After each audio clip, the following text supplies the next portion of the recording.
नमस्कार साथियों, शुरुआत करते हैं रीतिकाल प्रश्न संख्या 391।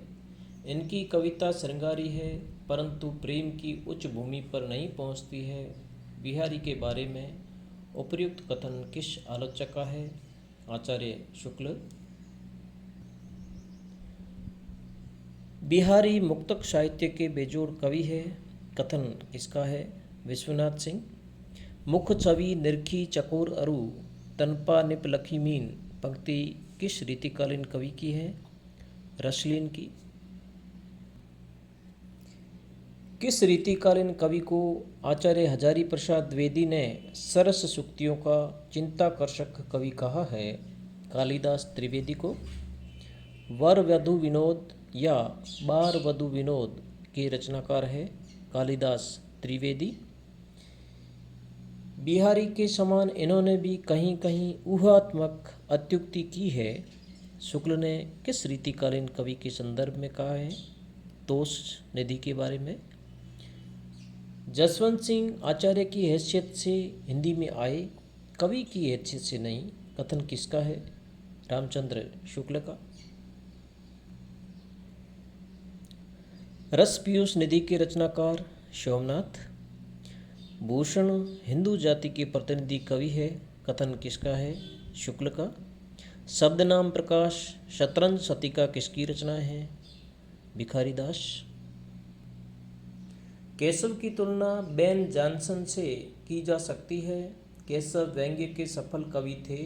कथन किसका है? अगे का।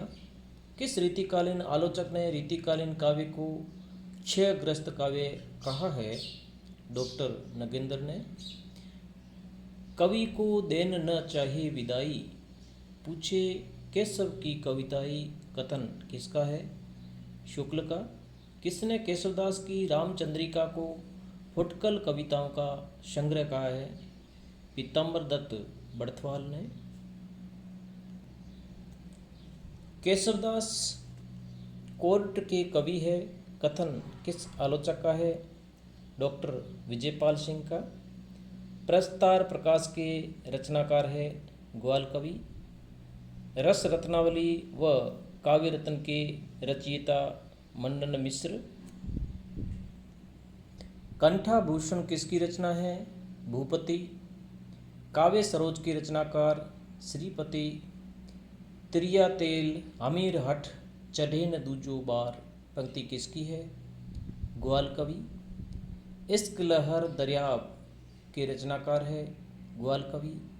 विरह तो घनानंद की पूंजी ठहरा किसका कथन है?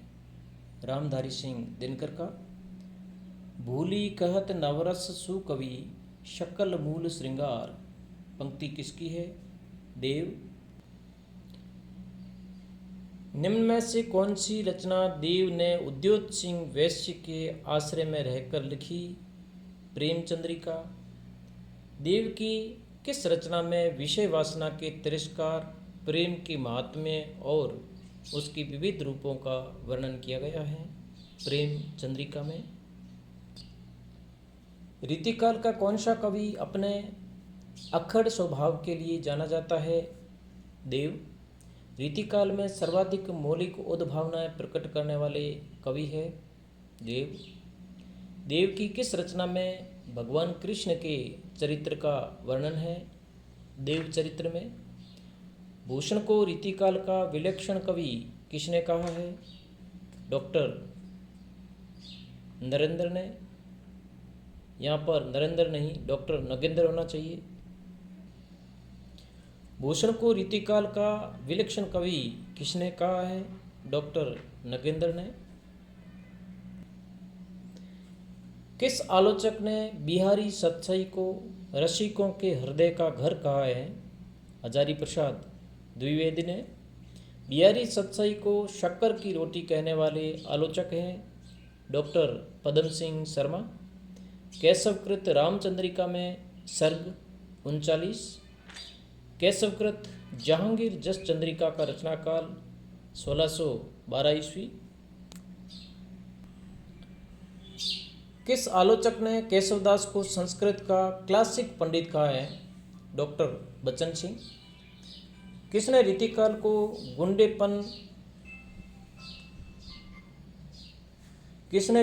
को गुंडेपन व सौदेपन की हरकत कहा है?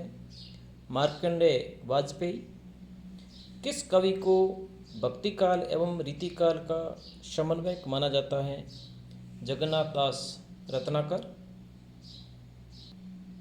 रीतिकालीन कवियों को रीति चेतस एवं काव्य चेतस में विभक्त करने वाले विद्वान हैं डॉक्टर बच्चन सिंह।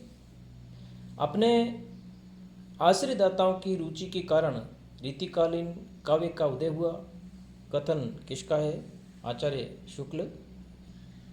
रीतिकालीन काव्य को दी आर्स पोइटिका कहने वाले विद्वान हैं ग्रियर्सन। रीतिकाल को एलाबोराइट्स पीरियड कहने वाले विद्वान हैं एडविन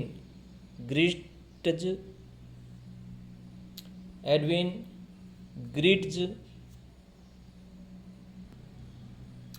रीतिकाल को साहित्य शास्त्रीय काल कहने वाले विद्वान हैं पृथ्वीनाथ कमल कुलश्रेष्ठ। रीतिकाल को साहित्य शास्त्रीय काल कहने वाले विद्वान हैं पृथ्वीनाथ कमल कुलश्रेष्ठ। साथियों, प्रश्न रिपीट हो गया है। रीतिकाल को साहित्य शास्त्रीय काल कहने वाले विद्वान हैं पृथ्वीनाथ कमल कुलश्रेष्ठ। किसने कुलपति मिश्र को भारी आचार्य कहा है? सुखदेव मिश्र। किसने बिहारी को सूर, तुलसी और केशव के बाद हिंदी साहित्य का चौथा रत्न कहा है? लाला भगवान दीन ने। केशवदास की कौन सी रचना राव इंद्रजीत सिंह की नर्तकी राय प्रवीण को शिक्षा देने के लिए लिखी गई थी? कवि प्रिया। धन्यवाद साथियों। रीतिकाल के सभी प्रश्नोत्तर संपूर्ण हुए। अगला वीडियो पाने के लिए चैनल को लाइक करें, सब्सक्राइब करें और अपने दोस्तों में शेयर करें। धन्यवाद।